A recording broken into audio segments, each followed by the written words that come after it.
autoridad es indispensable para que haya orden y se pueda cumplir cualquier proyecto y se pueda establecer el reino de Dios. Si no hay autoridad, hay anarquía, todos los factores actúan independientemente y eso produce un total caos y tiniebla en todas las cosas.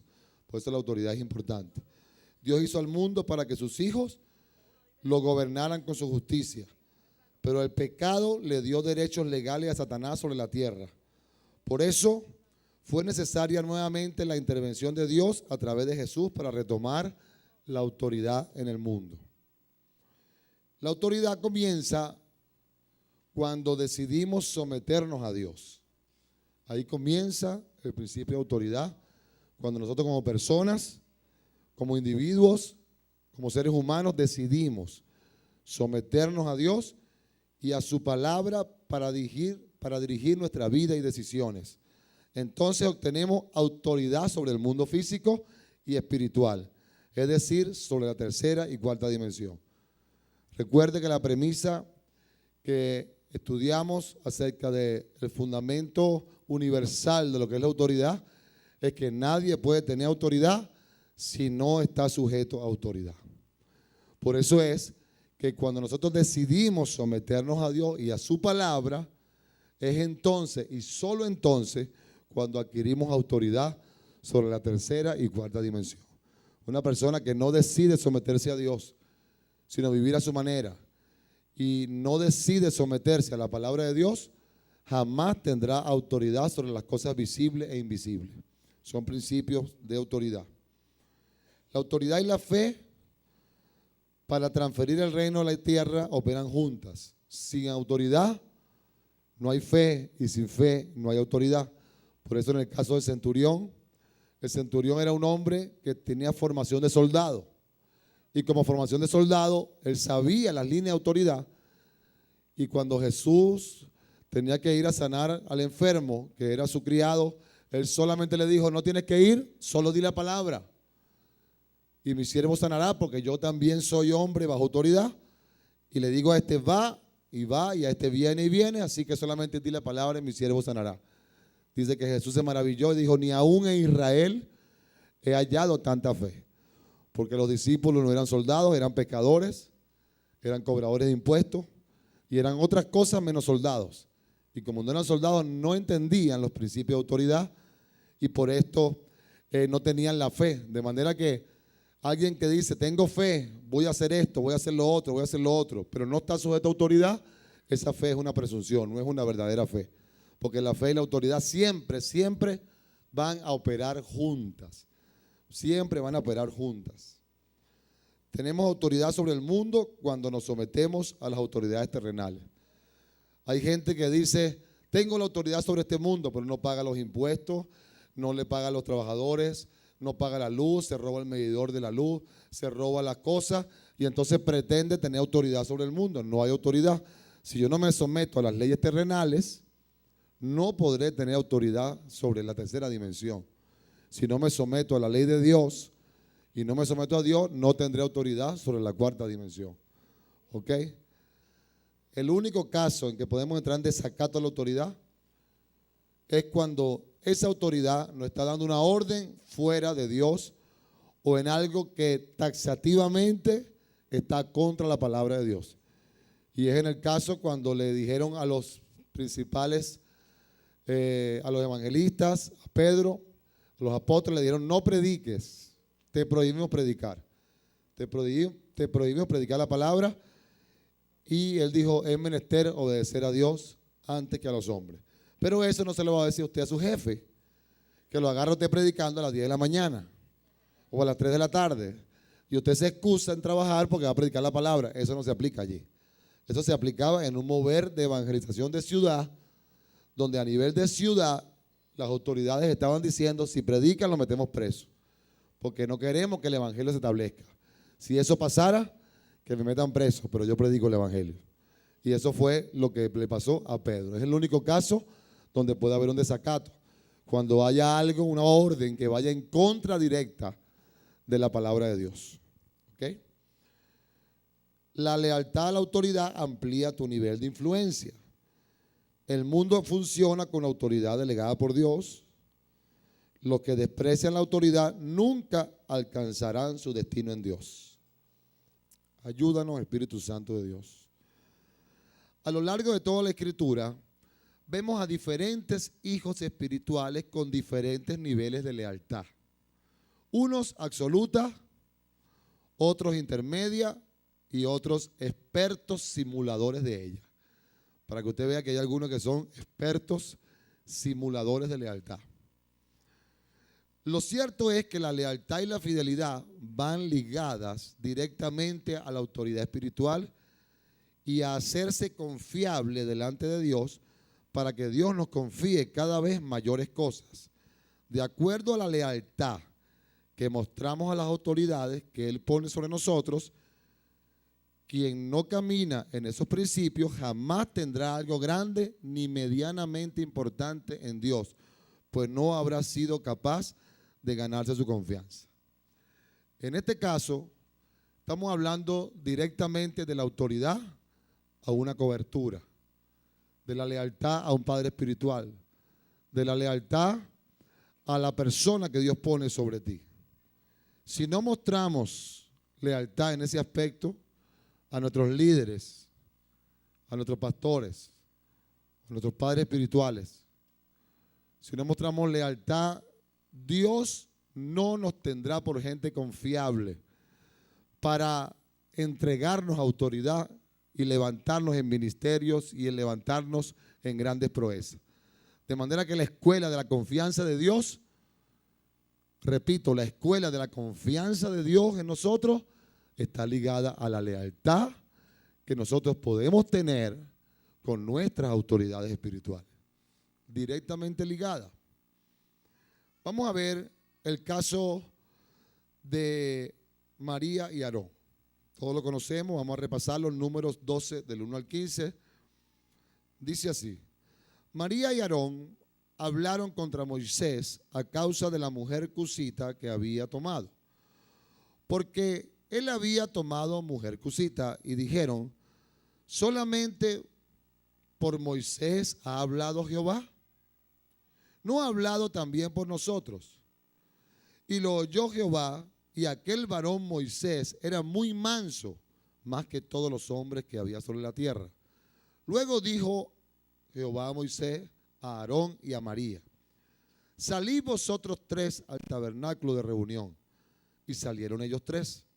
Entonces Jehová descendió a la columna de nube y se puso a la puerta del tabernáculo y llamó a Aarón y a María, y salieron ambos. Y él les dijo: oíd ahora mis palabras. Cuando haya entre vosotros profeta de Jehová, le apareceré en visión, en sueños hablaré con él. No así a mi siervo Moisés, que es fiel en toda mi casa. Cara a cara hablaré con él. Y claramente, no por figuras, y verá la apariencia de Jehová. ¿Por qué pues no tuvisteis temor de hablar contra mi siervo Moisés? Entonces la ira de Jehová se encendió contra ellos y se fue. Y la nube se apartó del tabernáculo. Y aquí que María estaba leprosa como la nieve. Y miró Aarón a María, y aquí que estaba leprosa. Y dijo Aarón a Moisés: ah, Señor mío, no pongas ahora sobre nosotros este pecado, porque locamente hemos actuado y hemos pecado. No quede ella ahora como el que nace muerto, que al salir del vientre de su madre tiene ya medio consumida su carne. Entonces Moisés clamó a Jehová diciendo: te ruego, oh Dios, que la sanes ahora. Respondió Jehová a Moisés: pues si su padre hubiera escupido en su rostro, ¿no se avergonzaría por 7 días? Sea echada fuera del campamento por 7 días y después volverá a la congregación. Así María fue echada del campamento 7 días, y el pueblo no pasó delante hasta que se reunió María con ellos. Qué tremenda historia. Qué tremenda historia. Aquí podemos ver que de alguna manera, bajo el pecado de familiaridad, que lo vamos a ver ahora en la lección, María y Aarón se creyeron con derecho de juzgar a Moisés. Ellos se creyeron con derecho de juzgar al hombre de Dios, porque el hombre de Dios en un momento se salió de las normas, se salió de la costumbre, o se salió de lo que convencionalmente a ellos les parecía correcto, y él buscó una mujer que no era del pueblo de Israel. Y esta mujer, él la escogió, era viudo y la escogió. Y ellos creyeron que podían controlar con quién se podía casar él y con quién no se podía casar. Y estando en desacuerdo, cayeron en murmuración y Dios les dijo, vengan acá, ustedes son mis hijos, pero él es el hombre que yo escogí. Y a ustedes les voy a hablar por visión, por profecía, y van a medio ver y medio oír mi voz, pero a él le voy a hablar claramente. ¿Cómo no tuvieron temor de hablar contra el hombre de Dios? Así que dice que se apartó la nube, le cayó lepra, y el hombre de Dios no dijo, bien hecho, que se la consuma la lepra y que se muera blanca. Él tuvo misericordia, por eso es un hombre de Dios. Y Aarón le dijo, Señor mío, hemos actuado. ¿Cómo hemos actuado? Locamente. ¿Por qué locamente? Porque se creyeron con derechos. Se creyeron con derechos cercanos y violaron las líneas de autoridad. 6 características de una persona leal. Una persona leal es alguien que te apoya en los inicios del ministerio cuando todo es pequeño e insignificante. Hay personas que yo tengo aquí en la iglesia que comenzaron conmigo y siempre han sido leales. Siempre. En su característica no está nada que no sea leal. Empezaron cuando no había nada, cuando no existía nada y cuando ni siquiera se sabía lo que iba a pasar. Después hubieron otros que permanecieron leales cuando hicimos la transición ministerial y permanecieron en lealtad, sin saber qué iba a pasar. Ahora cualquiera es leal, porque ahora ven todo lo que Dios está haciendo y que la mano de Dios está con nosotros y ya lo están viendo. Pero qué mérito cuando alguien es leal antes de ver nada. Número 2, una persona leal es alguien que pelea muchas batallas y libra muchos pleitos por ti. Una persona que está dispuesta a pelear por ti y a enfrentarse a otros por ti. Número 3, alguien que elimina a los rebeldes y a otros elementos desleales del equipo.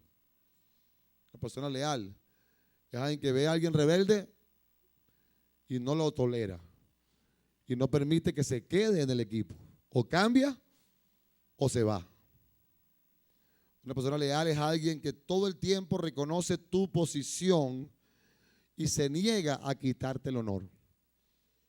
Vemos hijos que hacen todo el trabajo, pero cuando llega su pastor, él lo hizo. Él lo hizo. Y no están buscando que le digan, no, tú también lo hiciste. Tú también llevas gloria. Sino que ellos, su lealtad los lleva a decir, reconózcanlo a él. Porque resulta que ellos no lo habrían hecho si él no hubiera creído por ellos. Y si él no lo hubiera formado. Y si él no le hubiera delegado la confianza para hacerlo. Y ellos están tan claros en eso, que eso les produce lealtad. Y nunca van a quitarle el honor a su autoridad espiritual.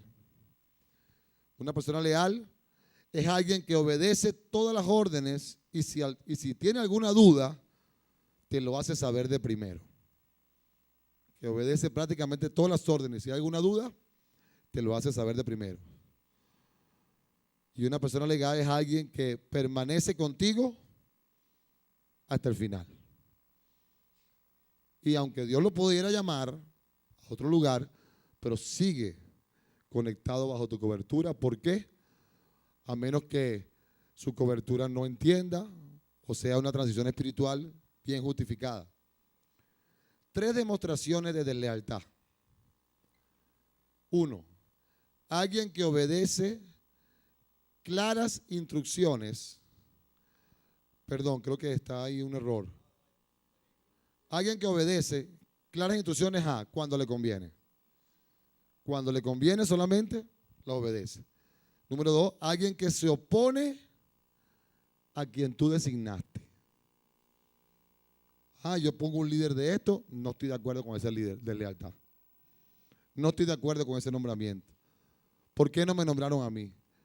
Puede presentarse ante ti muy leal, pero si no está de acuerdo en aceptar a lo que tú designaste, es desleal. Número 3, alguien que no apoya tus deseos. Los valientes de David. David decía, quiero agua. Y una ocasión pasó esto y ellos atravesaron el campamento enemigo. Arriesgaron su vida para traer el agua. Y cuando se la trajeron, David no se la quiso tomar. Dijo, líbreme, Señor, de arriesgar la vida de usted. Yo no los mandaría a buscar esa agua allá, pero ellos fueron. Porque su condición de lealtad es complacer los deseos de su cobertura, de su padre espiritual. Eso es lealtad. Eso se aplica al pastor. Eso se aplica a los padres naturales, cuando somos leales a ellos y los honramos.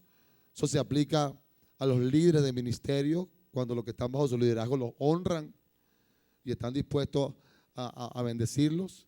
Eso se aplica a cualquier nivel de jerarquía y de principio de autoridad. Los simuladores. ¿Quiénes son los simuladores? Es un grupo tremendo.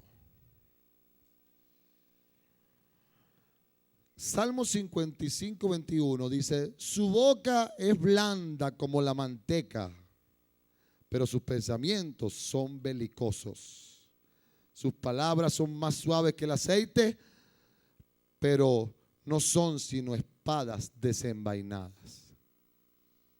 Los simuladores son los que su lealtad es de doble ánimo.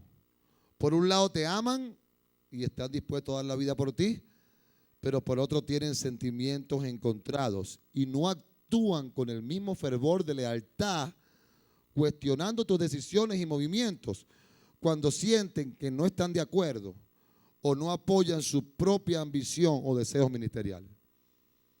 Esos son los simuladores. Son personas, ¿te amo o no te amo? Son personas, ¿estoy contigo o no estoy contigo? Hay personas que son perfectos simuladores. La habilidad que tienen para navegar en dos aguas es un verdadero misterio. Estas personas bipolares se mueven cómodamente en ambos polos extremos. Estos son te amo y no te amo. Estoy contigo y no estoy contigo. ¿Usted ha conocido gente así? Un día tú dices, pero bueno, ¿qué es esto? ¿Está o no está? ¿Es hijo o no es hijo? Porque con la misma intensidad que da la vida por ti un día, con la misma intensidad te critica y te juzga y te cuestiona decisiones. Entonces son los simuladores, son los bipolares. Debemos revisar y discernir con frecuencia el estado de nuestras ovejas. Yo creo que esta es una clase muy pastoral, muy centrada mucho en liderazgo, al estado de nuestras ovejas o hijos espirituales. Pues si estamos trabajando en un proyecto de Dios, el equipo debe estar sano y saludable para que no se produzcan fracturas que afecten, retrasen o impidan el plan de Dios. Ok, vamos a ver las características de los hijos peligrosos. Las características de los hijos peligrosos. Así que si usted está metido en ese zapato, cámbiese el calzado en el nombre de Jesús.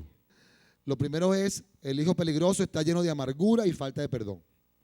Segundo de Samuel 13:22 dice, mas Absalón no habló con Amnón, ni malo ni bueno, aunque Absalón aborrecía a Amnón, porque había forzado a Tamar, su hermana. Había pasado algo y el resentimiento y la amargura había quedado allí. Líbrate líbrate de que en alguna situación que alguien te ofendió, que alguien te juzgó, que alguien en la iglesia tuvo una situación de injusticia contigo y haya quedado amargura en tu corazón, porque eso te convierte en un hijo peligroso. Tú tienes que tener un corazón sano, un corazón libre de amargura. Los hijos peligrosos están llenos de amargura y falta de perdón. Número 2, los hijos peligrosos atacan a sus hermanos. Cuando usted ve a alguien que ataca a su hermano dentro de la iglesia, ese es un hijo peligroso. Los hijos peligrosos no cambian a pesar de años de penurias y dificultades. Gente que no cambia. Pasan los años y igual. Ese es un hijo peligroso. Ese es un hijo que en cualquier momento se puede voltear. No es confiable, no le puedes entregar algo porque es la misma cosa, la misma cosa.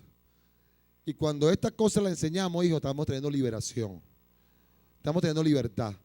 Porque si alguna atadura en alguna área, con esta palabra, tú eres confrontado en tu espíritu para convertirte no en un hijo peligroso, sino en un hijo confiable. ¿Cuántos dicen amén? Aleluya. Ok. Los hijos peligrosos creen que no pueden ser desechados, que son imprescindibles y que sin ellos no avanzaría la visión. ¿Cuántos líderes tiene usted así que han manifestado eso? ¿Que usted cree que tal vez es un líder tremendo? No, ese es un hijo peligroso. Ese es un hijo peligrosísimo. Porque él está ahí y se rompe el lomo, y se rompe y se desgasta, pero en el fondo él cree que sin él no funciona. Y que tú no lo puedes quitar, no lo puedes apartar, ni lo puedes disciplinar, porque él es la piedra angular de lo que está pasando. Hijo peligroso. El hijo peligroso creen que pueden reemplazar a su padre. Segunda de Samuel 15, 3 y 4. Entonces Absalón le decía: mira, tus palabras son buenas y justas, mas no tienen quien te oiga de parte del rey. Y decía Absalón: ¿quién me pusiera por juez en la tierra para que viniesen a mí todos los que tienen pleitos o negocios, que yo les haría justicia? Se quería tomar el lugar del rey, de su padre. Número 6, los hijos peligrosos critican a sus padres. Cuando nosotros hablamos de padres, estamos hablando de autoridad. Si un miembro de ministerio critica a su líder, es un hijo peligroso. Si un hijo natural, critica a su papá y a su mamá, es un hijo peligroso. Un hijo peligroso carece, lo vamos a ver más adelante, carece de lealtad. Y la lealtad tiene castrada la posibilidad de generar lealtad. Oiga bien, alguien que carece de lealtad tiene castrado el testículo que genera la simiente de lealtad. De manera que nunca podrá levantar seguidores fieles. Nunca habrá un proyecto de Dios grande con gente que lo siga con lealtad, porque él está castrado en su lealtad. Influyen en los demás en contra de sus padres. Tremendo. Influyen en los demás en contra de sus padres. 8, el hijo peligroso aparta el corazón de las personas de sus padres. Segunda de Samuel 15, 3 y 6. En el 3 dice: entonces Absalón le decía: mira, tus palabras son buenas y justas, mas no tienen quien te oiga de parte del rey. Y el 6 dice: de esta manera hacía con todos los israelitas que venían al rey a juicio, y así robaba Absalón el corazón de los de Israel. Así robaba, porque es un hijo peligroso, aparta el corazón de la gente y lo vuelve hacia él. O trata de hacerlo, pero no puede. Los hijos peligrosos desean los placeres y privilegios de sus padres. Quieren tener lo que él tiene, pero no de una manera legítima, sino por envidia, por competencia, por ambición. Los hijos peligrosos tienden a andar en conspiraciones, en encuentros secretos y en discusiones paralelas. 2 Samuel 15:12 dice: y mientras Absalón ofrecía los sacrificios, llamó a Ifotel Gilonita, consejero de David, de su ciudad de Gilo, y la conspiración se hizo poderosa y aumentaba el pueblo que seguía a Absalón. Porque los hijos peligrosos van estando vamos a comer, vamos a almorzar. Y cuando están almorzando y comiendo en la mesa, tiqui, tiqui, tiqui, tiqui, tiqui, mira el predicador, mira lo que el pastor dijo. Y se fue la doctrina, y se fue de esto. Y mira ese músico. ¿Y cómo no dejan ese en el altar y a ese sí lo dejan? Y entonces no hay justicia en la iglesia. En la iglesia no hay amor. Y tiqui, tiqui, tiqui, tiqui. Hijo peligroso. Andan en conspiraciones. Andan discutiendo doctrina paralelamente con otras personas para cuestionar la veracidad o no del hombre de Dios o del que estuvo en el púlpito. Y no se atreven con valentía y agallas a venir y decir: padre o líder, yo quiero decirle que en el púlpito usted hizo esto y esto, y yo quiero con amor y con respeto que usted me aclare porque no entendí esta parte. Y es diferente. Número 11, los hijos peligrosos carecen de la capacidad de inducir la lealtad en sus seguidores. Qué tremendo es esto. Los hijos peligrosos no carecen de la capacidad de inducir lealtad. Ellos pueden inducir rebelión, pero no pueden inducir lealtad. Y sin lealtad no se puede levantar nada de Dios. Por eso todas las divisiones, todas las cosas que salen, las iglesias que se separan y hablan del pastor y hablan de los líderes y se van y levantan a otra nueva gente, esa gente es de corta duración, porque no, están castrados. Importante. Los hijos peligrosos están condenados a fracasar en el ministerio. Están condenados a fracasar en el ministerio porque tienen castrado el poder para inducir la lealtad. Los testículos de la lealtad les han sido quitados y por tanto no hay más simiente que genere seguidores leales. Qué poderoso es eso. ¿Cuántos están entendiendo eso? Cuando tú eres un hijo peligroso, tú puedes hacer muchas cosas, pero no vas a tener gente que te siga con lealtad porque tú no tienes esa simiente dentro de ti. Tú puedes tener gente que te siga, pero esa gente a la primera de cambio se va a voltear. Pero cuando tú eres leal, tú vas a tener gente leal porque esa simiente de verdad está dentro de ti. Ok. ¿Cuál es el pecado de familiaridad? Tenemos que cuidarnos de este pecado. Pastores que están escuchando y que están oyendo este mensaje, esta enseñanza, usted como pastor nunca debe contar sus intimidades a un miembro de la iglesia. Porque ese miembro mañana puede irse, se puede endemoniar, o usted lo puede reprender o lo puede poner en una disciplina y entonces él te tiene en la mano porque él sabe las intimidades o las debilidades que tú le has contado. Tú debes tener personas idóneas, preferiblemente un padre espiritual. Por eso la importancia de la paternidad espiritual. O personas, compañeros serios del ministerio en los cuales tú puedas cobijarte en un momento dado. Pero hay pastores que cometen el error y entonces crean monstruos de 7 cabezas. Y entonces traspasan las líneas de confianza. Hay líneas que no se deben traspasar. Hay jefes en las empresas, gerentes, presidentes que entran en familiaridad con los empleados y esa familiaridad, cuando se traspasan las líneas, todo se daña. Por eso estamos hablando del pecado de familiaridad. Aquí lo explicamos. Ocurre cuando los hijos que están físicamente muy cerca del líder o padre espiritual y desde allí pueden observar de cerca su humanidad, defectos, maneras de su personalidad, porque todos los hombres tienen sus cosas, ¿verdad? A lo mejor alguien tiene mal aliento y cuando está cerca se le nota.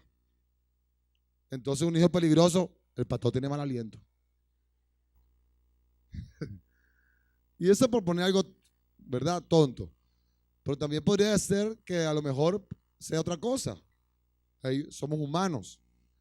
Entonces la familiaridad, los líderes que tienen el privilegio o la bendición o el llamado a estar cerca de su pastor o estar cerca de su líder de ministerio, no puede cruzar las líneas de manera de ver su humanidad y querer juzgarla. Porque entonces entra en el pecado de familiaridad. Entra, mira, pana, él no es tu pana, él es tu pastor y tu padre. Él no es tu pana, él no es tu loco, él es el líder. Él es el líder y la manera de dirigirte a él. ¿Qué pasó, loco? No, él no es loco, él es tu líder.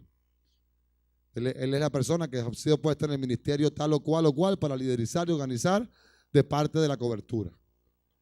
Entonces, las líneas de familiaridad no deben ser traspasadas, porque eso daña, desestabiliza y hace que la persona se equivoque.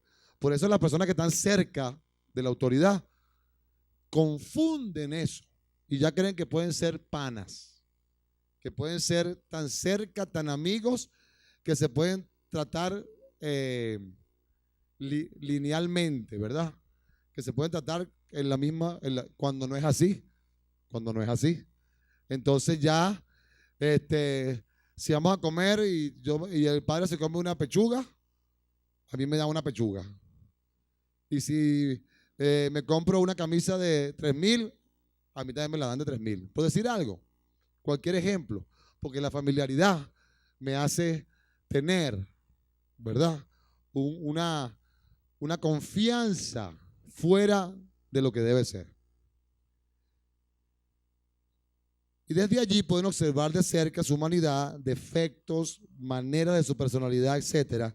Y por la confianza que le han dado, se creen con el derecho y se sienten iguales como para juzgarlo, criticarlo y aún hasta corregirlo.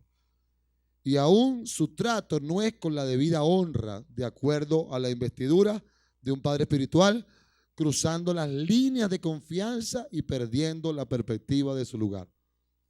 Un buen líder nunca hace eco de su autoridad. Nunca dice, yo soy la autoridad. Aquí se hace lo que yo digo. Dios me puso. No, un líder lo demuestra con su espíritu y con su postura. Un verdadero líder nunca dice, yo soy aquí el chivo. No, nunca lo dice. El que lo dice es porque está defendiendo algo que no lo tiene seguro dentro de sí.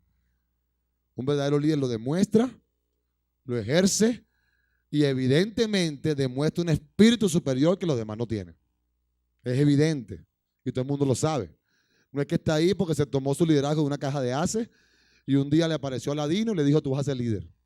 No, tiene una trayectoria, tiene una experiencia, tiene una postura, tiene un amor y todo eso es reconocido por el pueblo. Entonces, si una persona viene y está cerca de él, no te equivoques. Si tú estás cerca de tu pastor, cerca de tu líder, no te equivoques. Y no entres en el pecado de familiaridad, pues cruzando esas líneas podrías perder el privilegio. Aleluya. Se creen con el derecho y se sienten iguales como para juzgarlo, criticarlo y aún hasta corregirlo. Y aún su trato no es con la debida honra, de acuerdo a la investidura de un padre espiritual, cruzando las líneas de confianza, perdiendo la perspectiva de su lugar. Muchas veces es como las personas que trabajan para autoridades, ¿verdad? Y hacen labores de, vamos a poner este ejemplo natural, de chofer o de escolta o de cocinero o de asistente X, están para arriba y para abajo con el ministro, para arriba y para abajo con el presidente, para arriba y para abajo con el gerente general. Pero esas personas están entrenadas para guardar una postura y para saber cuál es su línea y para saber que no pueden traspasar la línea, porque si traspasa la línea, violan los códigos, pierde trabajo. Porque el hecho de que tenga acceso no quiere decir que él va a ir en el carro echando cuentos con el ministro. No, usted sabe que el otro día fui para la Colonia Tovar y me comí un cochino frito con una fresita con crema y pasó alguien se cayó en la moto y me estoy oyendo todo el cuento. No, eso no pasa porque eso es cruzar las líneas. Él está allí, está cerquita a medio metro de esa autoridad, pero eso no le da derecho a hacer pana tú a tú, a menos que el ministro le diga, échame el cuento, ¿cómo te fue la Colonia Tovar? Es diferente. Entonces, el que guarda las líneas siempre, siempre, siempre, siempre va a ir en aumento. Vamos a hablar del ministerio de la desnudez. ¿Qué ministerio será ese? Es un ministerio diabólico, no es de Dios. Es un ministerio satánico, pero es un ministerio, porque es un oficio. Es cuando un hijo tiene acceso a observar o enterarse de errores u áreas débiles de su padre, autoridad o cobertura, y no lo cubre, sino lo desnuda divulgando su error o situación penosa con otras personas. Este ministerio desata graves maldiciones sobre el que lo ejerce, y el que ejerce la cobertura también desata sobre sí grandes bendiciones. Es decir, el ministerio de la desnudez es aquel que observa en el líder algo malo y en vez de cubrirlo, lo desnuda. En vez de cubrirlo, lo divulga. En vez de cubrirlo, lo saca y lo dice a otras personas para avergonzar o ponerle una lupa al error de su líder. Eso desata maldición directa. Esa gente no prospera, no le va bien en nada, porque ella se está automaldiciendo, porque está quebrantando directamente la autoridad. Entonces vamos a ver la palabra que sustenta esto. Dice, después comenzó Noé a labrar la tierra y plantó una viña y bebió del vino y se embriagó y estaba descubierto en medio de su tienda. Fíjense que Dios es tan fiel con la gente que llama, que aún sus errores los cubre y no permite que nadie los juzgue. Vemos que en el caso de Moisés se buscó una mujer cosita. Se buscó una cosita por ahí. Le dijo, yo quiero mi cosita que... Se buscó una cosita por ahí. Y en el caso de Noé, se embriagó. Y eran dos jerarcas, dos patriarcas. Pero vea lo que había hecho Moisés para Dios. ¿Usted cree que Dios le iba a quitar su investidura porque se buscó una mujer cosita después de lo que hizo? Pero entonces los hijos peligrosos no ven la trayectoria, no ven todo lo que a ellos se les ha perdonado, a todo lo que se les ha cubierto, toda la misericordia que se ha tenido con ellos, toda la paciencia que se ha tenido con ellos. Pero si el líder se resbala un poquito, ajá, yo sabía. Ajá. Y eso pasa en la iglesia venezolana. Y esto debe ser redimido. Los errores de los líderes, los pastores son tratados bruscamente, intolerablemente, ayúdeme con un término de esos bien fuertes, despiadadamente. Despiadadamente. Cuando muchos pastores y líderes en su desarrollo ministerial han tenido misericordia de personas, las han perdonado, las han restaurado, las han levantado, han tenido paciencia, pero si ellos se resbalaron, entonces todo el mundo le cae, se acabó todo, se acabó el ministerio. Y esto es terrible. Por eso, porque no hay revelación de honra. En el caso de Noé, terminó de construir el arca, llegó al monte Arará, plantó una viña y se embriagó. Pero tenía 120 años esperando y construyendo un arca. Y bueno, a lo mejor cuando llegó a ese monte Arará no sabía que esas fresas tenían más nivel de lo que debían tener. Justificando a Noé, ¿verdad? Y Can, padre de Canaán, porque habían 3 hijos que tenían, ¿verdad? Vio la desnudez de su padre y lo dijo a sus 2 hermanos que estaban fuera. Entonces Sem y Jafet tomaron la ropa y la pusieron sobre sus propios hombros y andando hacia atrás cubrieron la desnudez de su padre, teniendo vueltos sus rostros, y así no vieron la desnudez de su padre. ¡Qué revelación!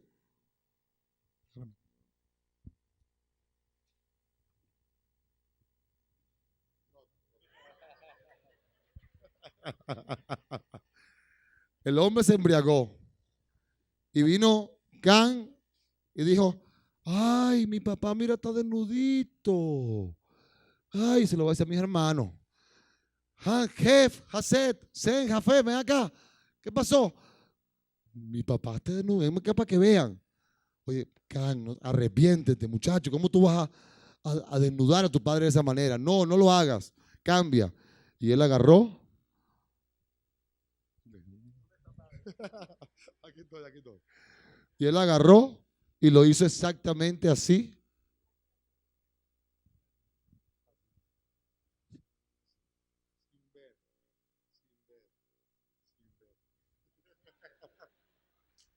Lo cubrió completamente, gloria a Dios.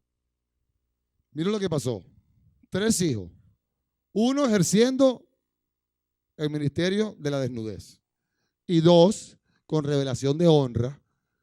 Ni siquiera, no solamente lo cubrieron, sino que no se atrevieron a mirar el problema. Mire qué revelación. No se atrevieron ni a mirar. O sea, cualquier hijo dijo, está bien, yo lo cubro, pero miro. Lo voy a cubrir, pero mucho una miradita. Pero la revelación de esto era tal que ni siquiera. ¿Por qué? Porque, por cierto que la desnudez de antes no era la misma de ahora. Recuerda que los trajes de baños en el año 20 eran trajes de baños de cuerpo desde las pantorrillas hasta arriba con un poco de rayas aquí, ¿verdad? ¿Ah? Imagínense 5.000 años antes de Cristo. Entonces hoy en día la desnudez es prácticamente nada, porque los muchachos y las muchachas andan desnudos por ahí. Pero en esa época sí la desnudez era algo bravo, era una cosa demasiado, ¿verdad? Y hoy en día no, el viejo está desnudo ahí, todo el mundo lo diría. Fíjense lo que pasó. Entonces, y le pusieron sobre sus propios hombros y andando hacia atrás cubrieron la desnudez de su padre, teniendo vuelto su rostro y así no vieron la desnudez de su padre. Y despertó Noé de su embriaguez. No sé si al segundo día o al tercer día. No sé cuán embriagado estaría. O a las horas. Lo cierto es que despertó y supo lo que le había hecho su hijo más joven.